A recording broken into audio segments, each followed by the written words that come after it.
So guys welcome back to my channel. कैसे हो आप सब। मैंने एक वीडियो डाला था कटोरी ब्लाउज़ की कटिंग का फर्मा, ठीक है। तो फर्मा कटिंग करना सिखाया था मैंने एक वीडियो में। तो मुझे कमेंट आए थे कि मैम कपड़े पे कैसे रखें। तो कपड़े पे रखना कैसे है वो मैं आपको समझा रही हूँ, दिखा रही हूँ। अच्छे से समझ लेना कि मैं कैसे रख रही हूँ। देखिए बैक पार्ट तो आपको नॉर्मल जैसे कट करते हो बंद साइड से रख के कट कर लेना है, लेकिन मेन है ये जो हमने कटोरी के पार्ट्स कट किए थे उस दिन, तो इसको मैं रख के आपको दिखाऊंगी कैसे इसे कट करना है। वैसे इसमें कोई अलग चेंजेस नहीं है, लेकिन फिर भी कमेंट आ रहे हैं तो मैं इसलिए आपके साथ वीडियो शेयर कर रही हूँ। तो नॉर्मली हमें कपड़े को बिछा लेना है डबल फोल्ड में ब्लाउज़ के अस्तर को, ठीक है। क्योंकि हमने तो पहले फर्मा कट किया है तो हम पहले अस्तर पे कट करेंगे, फिर हम मेन फैब्रिक पे कट करेंगे, ठीक है। तो पहले अस्तर पे कैसे कट करते हैं देखिए। ये जो पार्ट होता है ना, ये ऊपर वाला पार्ट, इसे आपको ऐसे रखना है, लेकिन कटोरी वाले पार्ट को हमेशा ऑरेब में रखना है आपको। ये मैंने अभी हटाई है, इस तरह से प्लेट लगी थी ना, उस दिन मैंने आपको समझाया था। आप ये प्लेट कट करें या ना करें कोई फ़र्क नहीं पड़ता है। इस तरह से आपको इसे रखना है और इसको भी ऐसे रखना है, ठीक है।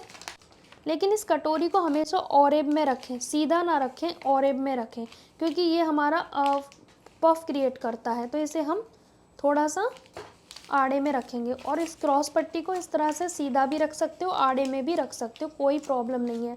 बाकी आपके कपड़े पर डिपेंड करता है कि आपका कपड़ा कम है तो फिर आप हर तरह से निकाल सकते हो, इस तरह से भी, ऐसे भी। लेकिन ध्यान रहे ये सीधी ना हो, आड़े कपड़े में हो, मतलब ये आड़ा मतलब ऑरेब, ठीक है। ये किनारी होती है, सीधा नहीं होना चाहिए।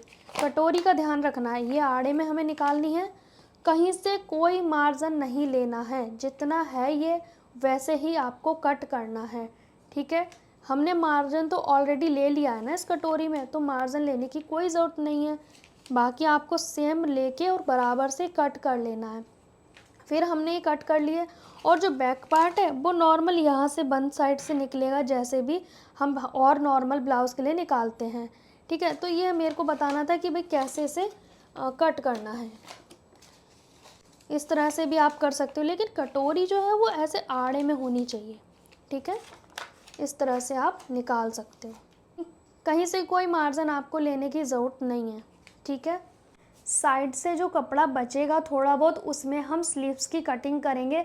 तो फर्मा कटिंग करने का बहुत ही आसान तरीका ये है कि एक तो मेन कपड़ा हमारा वेस्ट नहीं होता है, क्योंकि फर्मा जितना है उतना ही हमें कपड़ा पता लग जाएगा भाई रख रख के कि बन पाएगा या नहीं बन पाएगा। तो फर्मा रखने से पता लग जाएगा कपड़ा हमारा कितना यूज़ होगा। और बैक पार्ट के लिए, स्लीव के लिए भी हमारा पूरा होना चाहिए कपड़ा, ऐसा नहीं है कि खाली फ्रंट पार्ट ही निकाला, ठीक है। दूसरा, हमें औरे पट्टी वगैरह के लिए भी कपड़ा हमारा कंप्लीट हो जाना चाहिए। इस तरह से आपको कटोरी ब्लाउज़ की ड्राफ्टिंग करके कटिंग करनी है। दूसरा, ये चाहे डबल कटोरी हो चाहे सिंगल कटोरी हो, सेम आपको कटिंग करनी है। फिर ये तो हमारी बराबर कटिंग होगी फर्मे के हिसाब से अस्तर की, लेकिन जो मेन फैब्रिक रहेगा वो आपको एक्स्ट्रा कट करना है। जैसे नॉर्मल ब्लाउज़ में हम एक्स्ट्रा लेते हैं अस्तर जोड़ने के लिए, फिर बाद में फिनिशिंग से कटिंग कर देते हैं, तो वैसे ही आपको करना है। आई थिंक मैंने आपको आंसर कर दिया होगा, अब कोई डाउट नहीं रहा होगा। अब मुझे इस पे कमेंट ना करें, मैं बहुत बार समझा चुकी हूँ अच्छे से, क्योंकि इसमें कोई बड़ी बात नहीं थी रख के चेक करने की, लेकिन इतने कमेंट कर दिए बाप रे बाप। तो अब मैंने आपको आंसर कर दिया। मिलते हैं नेक्स्ट वीडियो में, तब तक के लिए बाय बाय।